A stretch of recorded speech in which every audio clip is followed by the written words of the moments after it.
ठीक हो गया। चलिए आज हम भारतीय संस्कृति में देखेंगे विवाह प्रणाली क्या। विवाह प्रणाली समझते हैं कि जो हमारे इंडियन कल्चर है उसके आधार पर कितने प्रकार के विवाह प्रणाली पहले आयोजित होते थे। विवाह प्रणाली की शुरुआत के अंतर्गत किस प्रकार विवाह होते हैं या विवाह प्रणाली में कौन कौन से विवाह हमारे मान्य हैं, ठीक है। इसके आधार पर अगर हम देखें तो विवाह में हमारे सामने दो प्रकार के से वर्गीकृत किए जाते हैं। एक किए जाते हैं मोनोगामी और एक किए जाते हैं पोलोगामी, ठीक है। एक होता है मोनोगामी और एक है पोलोगामी। ये दो प्रकार के हमारे सामने विवाह को वर्गीकृत किए जाते हैं। मोनोगामी और पोलोगामी विवाह के रूप में अगर हम देखें तो मोनोगामी में हमारे सामने आता है एकल विवाह प्रणाली, अर्थात एक पति और एक पत्नी, ठीक है। एक पति का एक ही पत्नी होना चाहिए। अगर एक पत्नी के अनेक पति हैं तो उसे हम नहीं कहेंगे मोनोगामी, ठीक है। इसमें केवल एकल विवाह होना चाहिए मोनोगामी के रूपरेखा में। तो यहाँ पर अगर हम देखें मोनोगामी में तो एकल विवाह प्रणाली आता है। एकल विवाह प्रणाली के रूपरेखा में यहाँ पर आपको मिलेगा एकल विवाह में एक पत्नी होना चाहिए और इसके साथ साथ एक पति होना चाहिए, उसे कहा जाएगा एकल विवाह के रूपरेखा। इस प्रणाली है पोलोगामी विवाह प्रणाली जो होता है ये जो है प्रदर्शित करता है बहुविवाह को। बहुविवाह प्रणाली को प्रदर्शित करते हैं। बहुविवाह जो प्रणाली है आमतौर पर हमारे उत्तर वैदिक काल से ही प्रचलन में है, ठीक है। उत्तर वैदिक काल से प्रचलित आए हैं और इसके अंतर्गत अगर हम देखें तो इसमें भी हमारे सामने दो रूपरेखा आ जाते हैं। एक बहुपत्नी विवाह होते हैं और एक होता है बहुपति विवाह। अब इसके अंतर्गत अगर हम देखें बहुपत्नी के रूपरेखा तो हमारे समाज में आज भी हमारे समाज में दिखाई देते हैं, लेकिन बहुपति का रूपरेखा थोड़ा सा कम हो गए हैं। कुछ ही राज्य में जैसे कि उत्तराखंड राज्य के अंतर्गत कुछ जनजातियों में ये बहुपति विवाह प्रचलन में है। लेकिन अगर हम इसके बहुपति का एग्जाम्पल देखें इसमें केवल एक पत्नी होगा और एक पति होते हैं, ठीक है। अब यहाँ पर बहुपति का उदाहरण हमें मिलता है महाभारत से जुड़े हुए। महाभारत में अगर आप देखेंगे तो इसमें एक अच्छा एग्जाम्पल हो सकते हैं द्रौपदी के 5 पति थे, ठीक है। ये क्या प्रदर्शित कर रहे हैं तो ये प्रदर्शित करता है बहुपति विवाह को, एक पत्नी के अनेक पति। आजकल ऐसा संभव है क्या? नहीं है। आजकल अगर आप ऐसा कर भी लेंगे तो सामाजिक दृष्टिकोण से हास के ही आप जो है पात्र हो जाएंगे, ठीक है।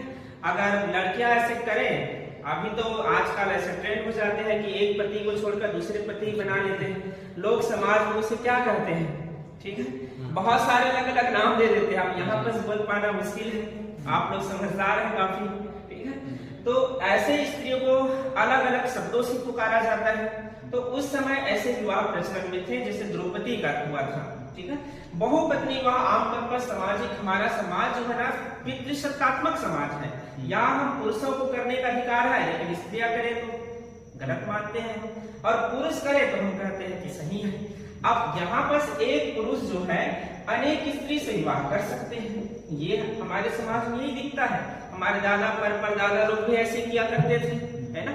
2 पत्नी 3 पत्नी 4 पत्नी, जब मर्जी बुढ़ाई काल तक मरते दम तक पत्नियां बना लेते थे। इस प्रकार की पत्नियां रखते थे, बड़ा शौकीन लोग भी होते थे, ऐसे किस्म के लोग थे।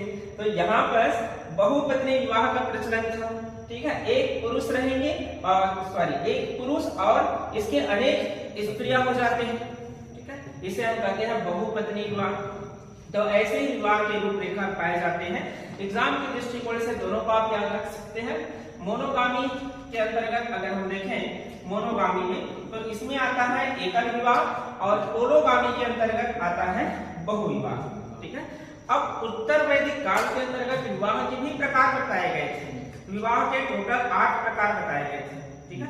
विवाह के प्रकार में 8 प्रकार के विवाह थे। अब ये 8 प्रकार के विवाह अगर हम देखें किस किस प्रकार के विवाह थे तो उसके एक बार समझ है। सबसे पहले है ब्रह्म विवाह के रूप में आ जाते हैं, देव विवाह के रूप में आ जाते हैं। देव विवाह का रूपरेखा मिलता है। थर्ड मिलता है प्रजापत्य विवाह के रूप में, प्रजापत्य विवाह। इसके बाद है फोर्थ मिलेगा आपको आर्ष विवाह या आर्ष विवाह। इसके बाद फिफ्थ है, पांचवा है गंधर्व विवाह। गंधर्व विवाह ये हमारे सामने आते हैं।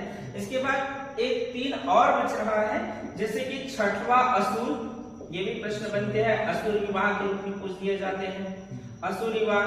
7वां होता है राक्षस विवाह, राक्षस विवाह। और 8वां है, अंतिम है पिशाच विवाह, ठीक है, पिशाच विवाह। इस प्रकार के टोटल विवाह के रूपरेखा में 8 प्रकार के विवाह की पद्धति उत्तर वैदिक काल से बताए गए थे। इसमें 4 प्रकार के जो विवाह है ना वो मान्य है समाज के दृष्टिकोण से। मान्य विवाह में 4 प्रकार के विवाह को मान्य है। अगर आप प्रेम विवाह करेंगे तो मान्य नहीं है, क्योंकि प्रेम गंधर्व में आता है। यहाँ पर प्रेम विवाह आमतौर पर होता क्या है, एक स्त्री एक पुरुष का वरण कर लेता है, ठीक है।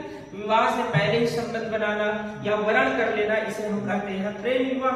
माता पिता की अनुमति रहता है क्या इसमें? नहीं होता है, ठीक है। तो ऐसे विवाह की ही रूपरेखा 4 है जो अमान्य है सामाजिक दृष्टिकोण से। तो इसमें अगर आप करेंगे तो ब्रह्म विवाह कर सकते हैं, देव विवाह, प्रजापति विवाह, अर्ष विवाह। इसमें आमतौर पर ब्रह्म विवाह, देव विवाह, प्रजापति सभी विवाह में माता पिता की आज्ञाएं होते हैं, ठीक है। आमतौर पर हम जो विवाह करते हैं देव विवाह करते हैं। देव विवाह में पुरोहित के साथ जो पुरोहित मंत्रोच्चारण के द्वारा विवाह कराते हैं और इसमें पुरोहित को दान दक्षिणा वगैरह प्रदान किए जाते हैं। साथ साथ दहेज गिफ्ट जिसे आजकल कह देते हैं, है ना, क्योंकि दहेज प्रतिषेध अधिनियम 1961 में बन चुके थे। भारत में दहेज लेना देना दोनों पाप है, आप नहीं दे सकते, कानूनन ये अपराध है, ठीक है। लेकिन आजकल लोग अब क्या कर देते हैं, इसे गिफ्ट है बोल देते हैं। इस प्रकार की चीजें हैं। अगर आप अमान्य विवाह में देखोगे तो जैसे जैसे ये नीचे जाता जाएगा वैसे ही खतरनाक होते जाते हैं। आमतौर पर गंधर्व विवाह एक दूसरे को तो वरण करते हैं, ये तो प्रेम विवाह हो गया, लेकिन असुर विवाह, राक्षस विवाह, पिशाच विवाह नाम ही है इसके खतरनाक। अगर असुर विवाह को देखोगे तो ये है आपके वधू मूल्य विवाह। इसमें आता है वधू मूल्य, ठीक है। इसे क्रय विवाह भी कर सकते हैं। अगर कोई लड़की के पापा को आप पैसा देते हो, कहते हो कि आपकी लड़की के साथ हमारा विवाह करा दीजिए, ये लो 1 करोड़ 2 करोड़, ठीक है, बहुत पसंद आ गया आपने पसंद कर लिया और कहते हैं कि ये 1 करोड़ ले लो, इसको लेकिन लड़की को मुझे दो।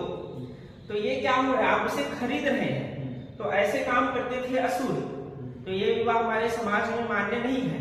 इसे हम असुर विवाह या क्रय विवाह के नाम से जानते हैं। राक्षस विवाह थोड़ा सा इससे और खतरनाक है। ये तो आपने माता को पिता को उनसे पैसा देकर खरीद लिए। और राक्षस विवाह अपहरण है। अगर आपने अपहरण कर लिया, ठीक है, अपहरण कर रहे हैं तो इसे हम कहेंगे राक्षस विवाह। यहाँ पर तो बहुत सारे लोग पुराणों में भी अपहरण के साक्ष्य मिलते हैं। कृष्ण है, अर्जुन है, इन लोगों ने भी अपहरण विवाह किए थे, ठीक है। देखा जाए तो राक्षस विवाह अपहरण विवाह है। जैसे रावण राज राक्षस थे, माता सीता का अपहरण करके ले गए थे, विवाह करना चाहते थे उसके साथ, है ना। तो इस प्रकार की चीजें आता है। पिशाच विवाह तो उनसे और भी खतरनाक है।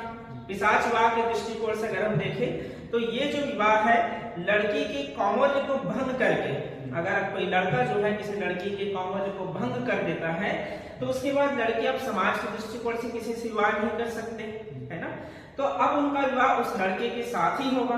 कुल मिला के ये समझिए छेड़छाड़ी, अगर कोई लड़की मदहोश में है, होश में नहीं है, उसके साथ जो है आप अनैतिक कार्य करते हैं, ठीक है, विवाह से पहले, अब उसके पास ऑप्शन नहीं बचेगा कि किसके साथ विवाह करें। तो उसी जिस लड़के ने उसके साथ अनैतिक कार्य किया है उसी के साथ उनका विवाह करा दिए जाते हैं। इसे कहा जाता है पिशाच विवाह, ठीक है। बाकी कल समझते हैं।